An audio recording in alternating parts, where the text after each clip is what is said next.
ઉમેરા ચેકપોસ્ટ ઉપર આજુબાજુના ગામના વિદ્યાર્થીઓ દ્વારા બસ રોકી રજૂઆત કરવામાં આવી હતી કે છેલ્લા ઘણા સમયથી આનંદ ડીસી અને વાઘોડિયા ડીસી સાહેબને જાણ કરી હતી કે જે આ રૂટ પર જે 40 સીટ બસ આવે છે તો 56 સીટ બસ ચાલુ કરો, કારણ કે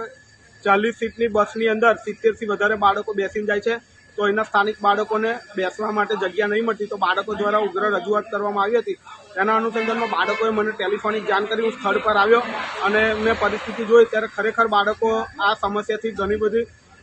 હેરાન થઈ રહ્યા હતા। ત્યારે અમે ધારાસભ્ય શ્રી કેતનભાઈ ઇનામદારને ટેલિફોનિક મેં જાણ કરી અને વાત કરી કે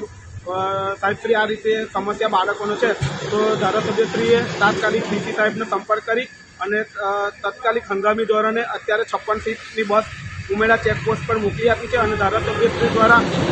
સંપૂર્ણ આશ્વાસન આપવામાં આવ્યું છે કે આગામી 24 કલાકની અંદર આ જે બસની સમસ્યા છે તે બાળકોના હિતને ધ્યાનમાં રાખી અને બસ ચાલુ કરવામાં આવશે। એટલે અમને અમારા ધારાસભ્ય ઉપર પૂરેપૂરો વિશ્વાસ છે કે આગામી 24 કલાકમાં અમારા બાળકોની જે રજૂઆત છે એ નિરાકરણ આવશે અને જો આ બસનું નિરાકરણ નહીં આવે તો અમે બાળકો અને વિદ્યાર્થીઓ અને ધારાસભ્યશ્રી સાથે મળી અને ઉગ્ર રજૂઆત કરીશું।